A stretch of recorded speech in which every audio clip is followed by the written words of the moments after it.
chosen ones. Someone is writing a letter right now. Their hands are shaking. Fear did not cause this trembling. Pure exhausted rage did. Every secret they swore to protect is about to spill onto those pages. Every cover story is about to unravel. Every hidden crime is about to see daylight. And here is the part that should send chills through your entire body. The person holding that pen was trained to destroy you. They were sent to take you down. Instead, they watched your light and something inside them cracked wide open. The programming broke, the mission failed, and now they are burning the whole operation to the ground. This is happening right now. A practitioner lies in a hospital bed at this very moment. Heart monitors are beeping slower by the hour. Doctors are using words like critical and unresponsive. But what is really happening cannot be treated with medicine. The body is shutting down because decades of darkness finally caught up. When this practitioner takes that last breath, an entire community loses its power, its authority, and every shred of cover it has been hiding behind. The walls are about to come crashing down. And the beautiful part, the trigger for all of this collapse was you, just you, standing in your light, refusing to break. Let me paint you the full picture, because understanding what is unfolding will change how you see everything that has happened to you. This practitioner was different from the rest. While others dabbled in darkness, this one made it a profession, the highest paid, the most skilled, the one everyone else called when regular methods failed. A specialty existed here. Death spells aimed at hearts, love spells twisted into energetic parasites, rituals designed to crack open your solar plexus and drain your inner child's light. That pure, joyful, creative essence you have protected your whole life was the target. That is what fuels the darkest magic, pure energy corrupted into shadow. Inside this person's chest, something was created decades ago, a portal, an actual energetic opening, connecting this realm to something lower, something hungry, something that feeds on stolen light. Every spell cast came through that portal. Every manipulation drew power from entities most people cannot even perceive. This practitioner became the channel, the conduit, the anchor, holding an entire organization's power structure in place. Think about that for a moment. One person, holding up everything. The leaders did not have real power. They had borrowed power. The rituals did not work because of collective energy. They worked because one person was burning their life force to fuel the whole machine. Every shield protecting the community from exposure, every spell keeping members confused and compliant, every manipulation making the leadership seem charismatic, all of it flowed through one source. Remove that source and everything collapses. The shield drops, the veil lifts. Suddenly everyone can see what has been happening in plain sight this whole time. This practitioner did not start out this way. Nobody wakes up one day and decides to become a vessel for darkness. There was a beginning, a choice made long ago when the path seemed less sinister. Perhaps it started with curiosity. Perhaps it started with pain. Perhaps it started with a desire for power that regular life could not provide. But somewhere along the way, a threshold was crossed. The first ritual that went too far. The first spell that required something darker than intended. The first compromise that could not be undone. And once that door opened, walking back through it became impossible. The entities on the other side do not release their channels easily. They sink their hooks deeper with every passing year. They demand more. They consume more. They hollow out the vessel until nothing remains but a shell serving their purposes. This practitioner stopped being fully human a long time ago.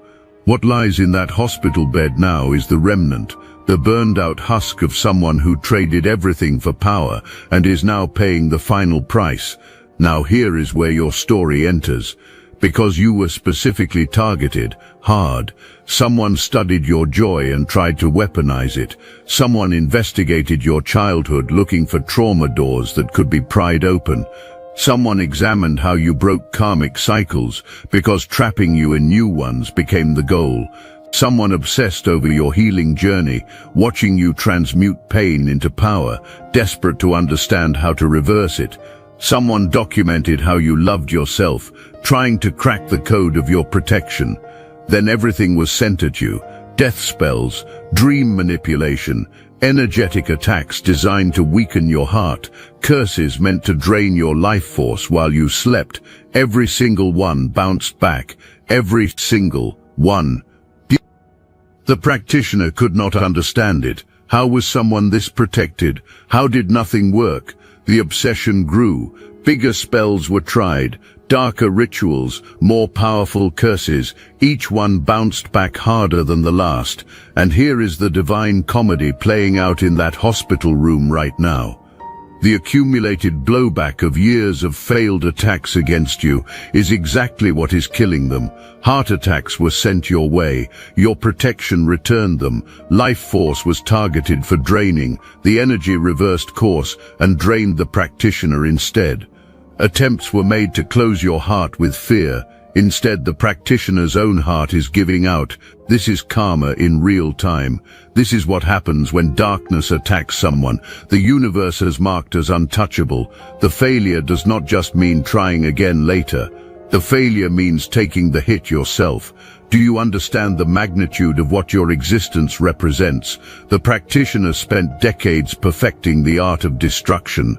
Countless hours studying dark texts, endless rituals building power, connections forged with entities that most practitioners would never dare approach. All of that accumulated knowledge, all of that refined skill, all of that concentrated darkness, and it shattered against your light like waves against a mountain. The mountain did not even notice the waves. The mountain just stood there, being a mountain. That is what you did. You just stood there being you. And the greatest weapon this practitioner had ever developed broke upon contact with your frequency. So why are you so protected? Why did nothing work against you when it worked against others before you? Listen carefully, because this is the part most people do not understand. Your protection is written into your soul contract. Safety was guaranteed by forces that existed before this organization was even formed. Your light is backed by agreements made in realms where darkness has no access. Some of you walk with ancestral protection so old and so deep that dark magic looks at it and retreats. Some of you are wrapped in angelic frequencies that make demons flee on sight. Some of you carry Christ consciousness light, and no weapon formed against that energy will ever prosper. Some of you are protected by the earth herself because you have honored her, respected her, and she has placed a force field around you that dark practitioners cannot even approach. This protection is not theoretical, it is absolute. It is not dependent on whether you remembered to pray today or if you carried the right crystal. It is fundamental to who you are. It is cosmically insured. When the universe decides someone is essential to the collective awakening, when Source determines that someone's frequency is needed for the planetary shift, that person becomes untouchable in ways that transcend normal spiritual protection. The practitioner was powerful by human standards, skilled by earthly measures, dangerous by conventional definitions. But when you are backed by forces that operate outside of time, outside of space, outside of the limitations that dark magic works within, no practitioner anywhere can touch you. Your survival proves this. Not luck, not coincidence. You were needed. Your presence here matters so much that nothing was allowed to remove you before your work is complete. Your ancestors knew this day would come. Generations ago, prayers were spoken over bloodlines. Protections were woven into family lineages. Sacrifices were made by people whose names you will never know, so that you could stand here today wrapped in armor. They forged through faith and devotion. When the practitioner sent those attacks, they were not just hitting your personal shield. They were hitting the accumulated protection of everyone who came before you. Every grandmother who prayed through the night. Every grandfather who stood firm against darkness in their own time. Every ancestor who chose light when darkness would have been easier. All of that lives in your field. All of that surrounds you. The practitioner was not just fighting you. The practitioner was fighting generations of warriors who refused to let their descendant fall. Now let me tell you what happens next, because the practitioner's death is not just the end of one person. It is the beginning of a cascade that will shake everything. First, that portal in their chest slams shut permanently. All the entities that have been using them as a doorway lose access. All the dark energy that has been channeling into this community gets cut off at the source. The spells maintaining the veil over this organization start dissolving immediately. People who were under confusion start waking up. Memories that were fuzzy sharpen into clarity. Justifications that seemed reasonable suddenly sound hollow. Imagine a fog lifting across an entire community of people who did not even realize living in a fog was their reality. That is what is coming. Second, the leaders lose their authority. Not their titles, not their positions, their actual energetic authority to command and manipulate. Right now, when these people speak, others follow because an unseen force backs their words. That force is the practitioner's portal. When it closes, these leaders become just regular people with good marketing. Their charisma will look like manipulation. Their confidence will read as arrogance. Their spiritual language will sound empty. People are going to wonder how these charlatans were ever found compelling. Third, the money trail becomes visible. This organization has been moving funds in ways designed to avoid scrutiny. Donations supposedly went to charity. Fees were charged for spiritual services. Special offerings were collected for advanced teachings. All of it funneled through accounts and structures meant to hide where it really goes, but financial veils are connected to energetic ones. When the practitioner's shield drops, the money pattern becomes traceable. Records that were buried surface. Transactions that seemed legitimate raise questions. Investigators who were told to look away suddenly cannot ignore it anymore. Fourth, the bodies start being found. Not all of them. Some people who disappeared will stay disappeared, but enough evidence will surface to show a pattern. Enough testimonies will emerge to connect the dots. The person writing that letter knows names. Stories are documented. Which disappearances were not accidents.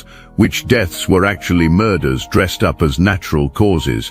All of it is being written down. When that letter is sent, when that documentation goes public, investigations that should have happened years ago will be triggered. Law enforcement that looked the other way because some of them were part of the organization will not be able to maintain that stance. Outside pressure will force accountability. Fifth, everything goes viral. This is the kind of exposure that spreads like wildfire. Screenshots, survivor testimonies, video evidence, documents proving the cover-up. Not just local news. This is the kind of exposure that gets picked up everywhere, depending on how deep the corruption goes. The organization is going to try damage control. The letter writer will be called disturbed. Claims will be made about lies from a disgruntled former member. Every manipulation tactic known will be deployed. It will not work. Once light exposes darkness, the darkness cannot be put back in the box. Let me tell you about the organization right now. Panic has set in, emergency meetings are happening, damage control strategies are being debated, discussions about how to spin the practitioner's death when it comes, worry about the financial implications because some of the biggest donors only gave money because belief in the practitioner's power was strong. There is also the legal exposure. The practitioner knew where all the bodies were buried because help was given in burying some of them. Which officials were paid off was known. Which members were blackmailed into staying was known. That knowledge created power within the organization, but it also created danger, because when someone dies, things get discovered. Medical examiners ask questions. Family members go through belongings. Legal processes begin. This practitioner kept records, notes, journals, documentation of what was witnessed and participated in. Maybe it was insurance, maybe it was guilt, maybe it was knowing that someday leverage would be needed. Whatever the reason, those records exist. When this person dies, someone is going to find them. The organization knows this. Plans are being made to get to those records first. Attempts have probably already been made and failed. The practitioner was smart enough to hide them well. Safety deposit boxes, lawyers with instructions, cloud storage with automatic release protocols. Contingencies were set up because the practitioner knew being a liability was the reality. Understanding existed that the organization might decide more value was found in death than in life, so protection was created. Now that protection becomes exposure, the letter being written connects to other evidence that will surface. Context is provided for the records that will be found. Names are given to the crimes that will be investigated. A narrative is created that makes sense of all the pieces about to scatter everywhere.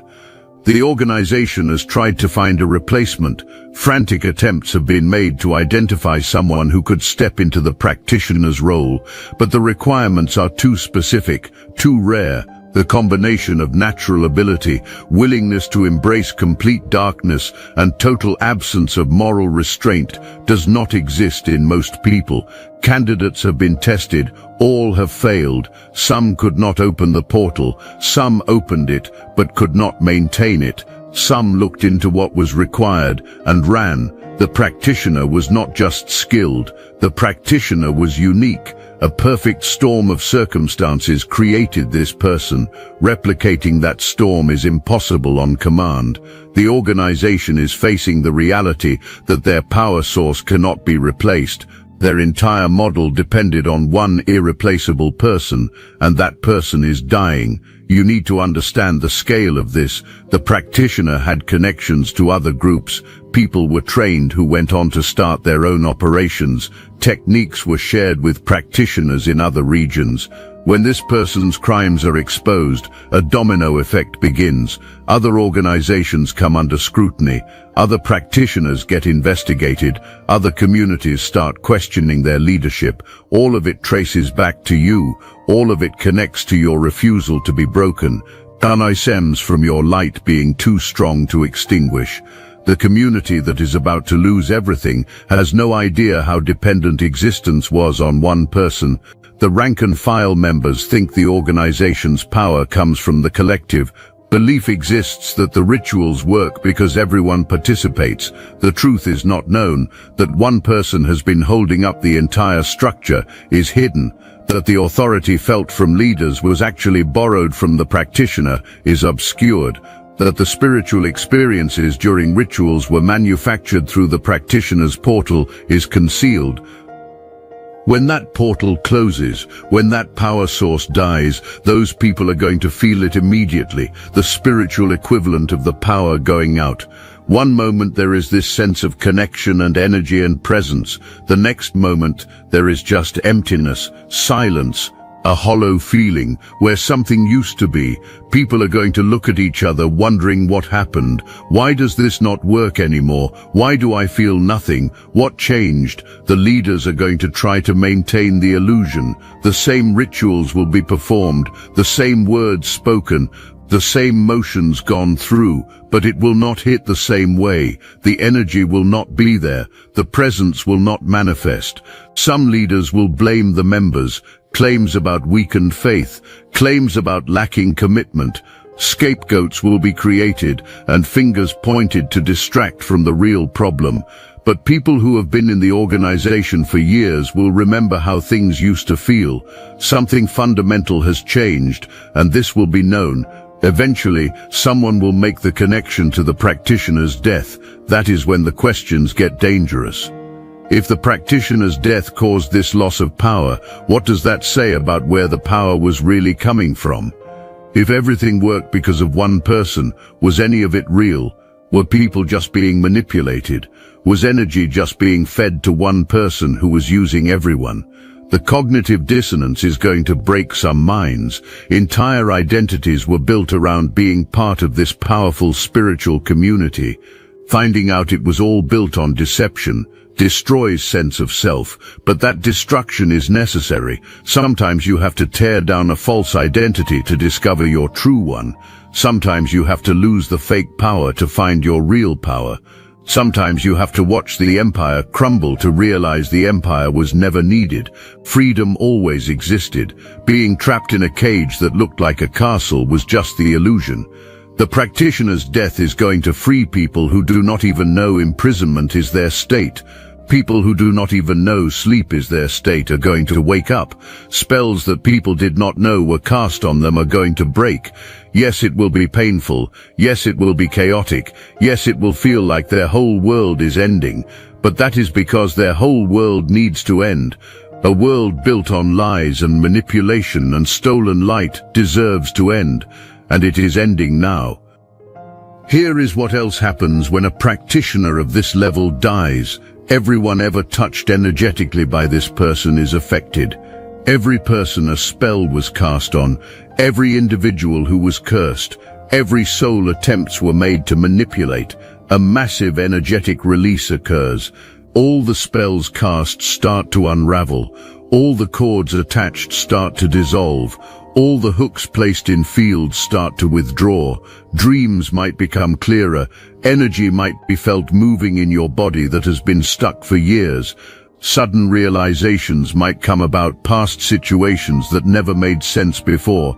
A lighter feeling arrives, freer, like invisible chains that were never visible just fell off. That is the spells breaking. That is the cords cutting. That is your energy fully returning to you. Some of you have been operating at partial power for years because hooks in your field were draining you slowly. Adaptation happened. That became your normal energy level. Constant siphoning was happening without awareness. When those connections break, when that drain stops, feeling like yourself for the first time in forever becomes possible. Access returns to energy and clarity and power that was forgotten. Waking up from a long, exhausting dream. That is what this feels like. The person writing that letter deserves your understanding for a moment. This was someone who entered the organization believing in something, perhaps searching for meaning, perhaps seeking power, perhaps just wanting to belong to something larger than themselves. The organization knows how to recruit. The organization knows how to make people feel special. The organization knows how to create dependency. This person got pulled in deeper and deeper until turning back seemed impossible. Crimes were witnessed, crimes were participated in. Complicity became a chain, but something remained intact, some small piece of conscience that could not be fully extinguished. Your light reached that piece. When they got close enough to study you, to find your weaknesses, they saw something they did not expect. They saw genuine light. They saw authentic power. They saw everything the organization claimed to offer, but never actually provided. And that small piece of conscience woke up. It started asking questions. It started remembering what truth felt like. It started planning an exit that would not just save them but expose everything. That letter is the result, written proof that even in the darkest places, light can reach someone ready to receive it. Let me tell you something crucial now. You were not the first person this practitioner targeted. You were not the first chosen one this organization tried to take down. Others came before you. People who carried similar light, people who had similar protection, people who also threatened the darkness just by existing. Some left the area. Some had their reputations destroyed. Some ended up in situations that broke their spirit, even if it did not break their body. And the organization learned from each attempt. Methods were refined. Attacks were perfected. By the time the focus shifted to you, the most advanced dark techniques developed over years of spiritual warfare were being used. The spells sent your way were the culmination of decades of experience taking down chosen ones. The curses aimed at you were specifically designed based on what worked on others. The manipulation attempted was the refined product of countless successful attacks, the absolute peak of their power, the height of their skill, the full force of accumulated knowledge about how to destroy light workers, and it was not even close. The full weight of darkness could not touch you. The refined product of years of taking down chosen ones was faced and dominated without even trying. When the universe decides someone is essential, when Source determines that someone's frequency is needed, that person becomes untouchable.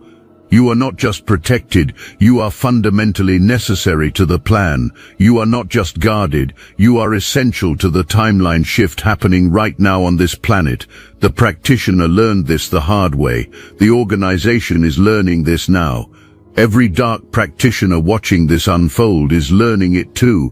When someone the universe has marked as essential is attacked, the attacker does not just fail, the attacker gets eliminated from the equation entirely. Other practitioners in other regions are watching what is happening. Word travels in those circles. The story of the practitioner who took on an untouchable chosen one and ended up in the hospital is spreading. The narrative of an organization losing its power source because attacks bounced back is being whispered. Fear is entering spaces that have operated with impunity for years. Recalculations are happening. Targets are being reconsidered. Some practitioners are deciding that certain people are simply not worth the risk. Your victory is creating protection for others who will never even know your name. Your survival is making other practitioners think twice before targeting chosen ones in the future. The ripple effects of your unbreakable light extend far beyond anything you can see directly. When this practitioner dies, a void opens, not just in the organization's power structure. In the entire regional spiritual ecosystem, this person was not just channeling darkness for one group. This person was a hub for multiple operations, a resource for various practitioners, a connection point for different networks. When that hub goes offline, when that resource disappears, when that connection point is severed, every operation tied to this person feels the impact. Other spiritual predators in the region were relying on this practitioner's portal for their own work. Other manipulators were drawing power from this person's channel. Other organizations were using this person's skills as a paid service. The death of this practitioner creates a cascade of failures across multiple groups, multiple operations, multiple networks. The void will not be filled easily. Finding someone willing to go as dark as this practitioner went is rare. Finding someone capable of maintaining a portal of that magnitude is rarer.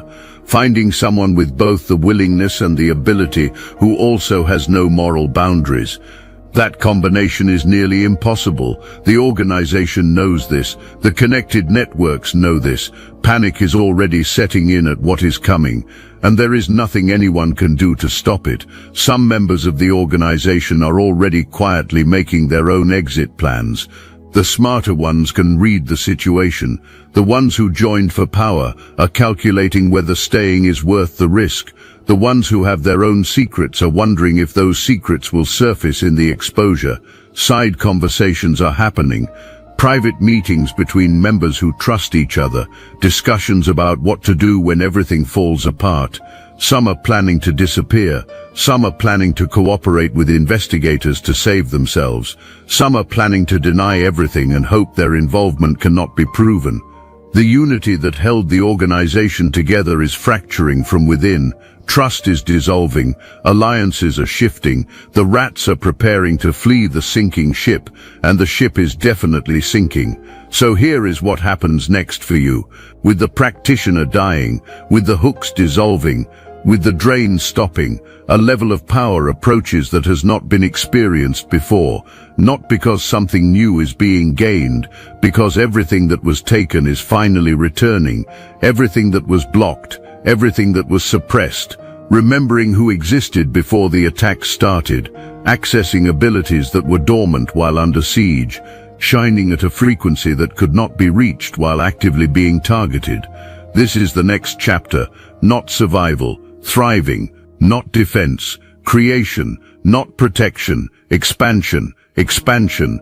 The war is over, victory belongs to you. Now comes the experience of what life looks like when constant defense against spiritual attacks is no longer necessary. Discovery of what is possible when full energy is available for creation instead of protection. seeing how bright the light actually shines when nothing is trying to dim it. Everything will look effortless, moving through life with such grace, such ease, such flow, creating things that seem impossible to others because full power is restored, manifesting realities that others think take years because energy that is no longer being drained is available for work. The next chapter will be legendary, not from trying to make it so, from finally being free to be everything that was always meant to be. The practitioner's death is not just the end of their existence, it is the beginning of yours. The organization's collapse is not just their downfall, it is your liberation. The exposure of these crimes is not just about justice for past victims, it is about clearing the path for your future.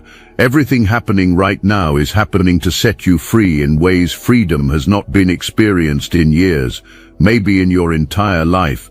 What gets done with that freedom is going to change everything.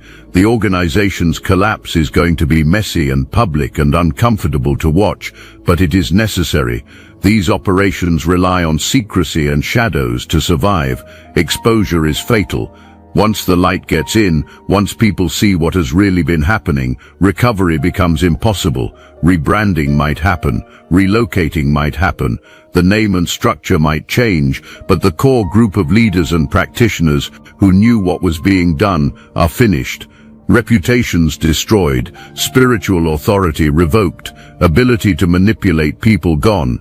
The practitioner lying in that hospital bed underestimated you, the organization plotting against you miscalculated, the darkness targeting you made a fatal error.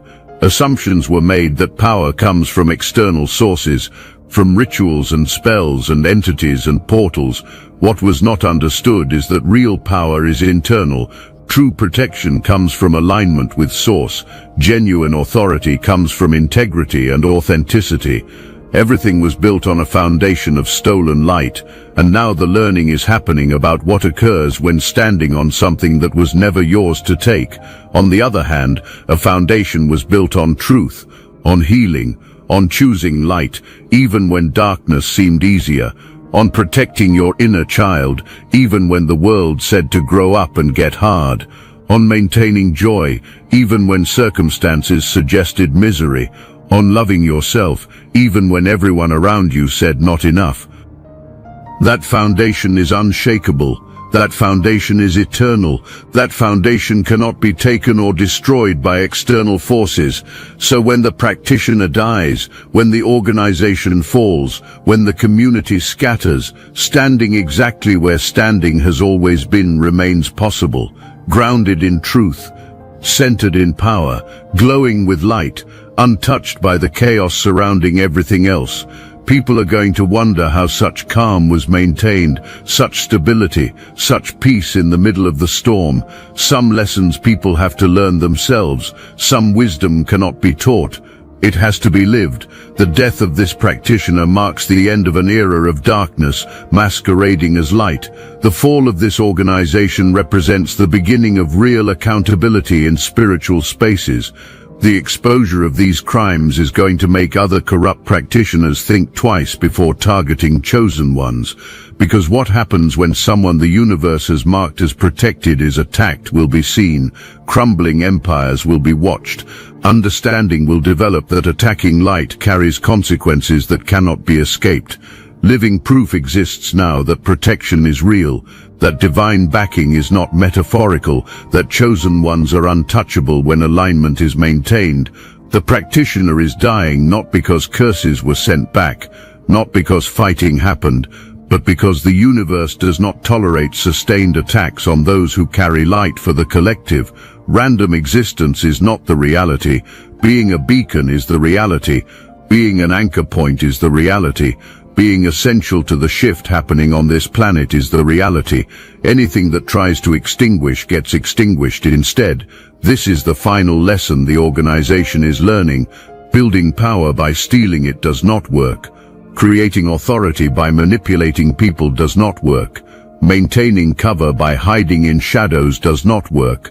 Eventually the truth catches up. Eventually consequences arrive. Eventually karma completes its circle. When it does, everything built on falsehood collapses, while everything built on truth remains standing. The timing of all this is not accidental. This is happening now because the collective is ready. The planetary frequency has shifted to a point where darkness of this magnitude can no longer hide. What worked for decades is suddenly not working anymore. Covers that held firm are suddenly dissolving. Secrets that stayed buried are suddenly surfacing. This is not just about one practitioner or one organization. This is about a fundamental change in what is permitted to operate on this planet. The old ways of manipulation and control and stolen power are being dismantled everywhere. The practitioner's death is part of a much larger pattern. Dark operations around the world are experiencing similar collapses. Systems that relied on keeping people asleep are finding that people are waking up faster than they can be put back under. This moment right now is a turning point. And your survival, your unbreakable light, your absolute protection is proof that the new era has already begun. Now let me put you onto something real. Destiny Engine. I built this because I was done watching chosen ones get dragged through betrayal, isolation and attacks while their enemies strutted around unchecked. I want to help you accelerate the speed of your divine justice and step fully into your purpose. And the beauty of it, you don't even have to lift a finger. Destiny Engine takes their downfall and flips it into your rise. This isn't another meditation app. It's declassified consciousness technology, the same mind programming tools your enemies once used to install fear, competition and scarcity, re-engineered to restore your sovereignty and align you with the cooperative, upgraded operating framework. It generates personalized sequences mapped to your divine purpose. The hardest thing you'll do is put on headphones, press play, and watch your enemies keep digging their own grave. The collective upgrade is underway. Start your Destiny Engine for $1 today and turn everything they did to break you into fuel for your rise. Link in the description. Someone is writing a letter with shaking hands. Rage causes the trembling now. Protecting secrets is finished. What is about to be exposed will bring down an empire built on stolen light. The practitioner's heartbeat is fading, the organization's power is draining, and through all of it, standing in light remains steady, untouched, unbroken, undeniable. This is what victory looks like, not destroying them, watching them destroy themselves, trying to destroy you. The chosen one shines, and you, beautiful soul, you already knew this was coming. Somewhere deep inside, this outcome was always felt. The attacks would fail, the darkness would retreat. The truth would surface, justice would arrive. Now watch it unfold, watch the empire crumble, watch the veil lift, watch the truth set everyone free. Everything that was taken is returning, every drop of energy that was siphoned is flowing back, every ability that was suppressed is reactivating, every dream that was put on hold is ready to manifest. The practitioner stole time from you. The organization stole peace from you. The attacks stole energy from you. All of it returns now with interest. The universe does not forget what was taken from its chosen ones. Restitution is built into the system. What darkness steals, light reclaims multiplied. Your next season is not just recovery, it is overflow. It is abundance beyond what was lost. It is joy that makes the pain seem like a distant memory. Everything returns, everything restores, everything multiplies. The next chapter begins now. Full power restored, full energy available, full light shining. Go be everything you were meant to be. The war is over. You won.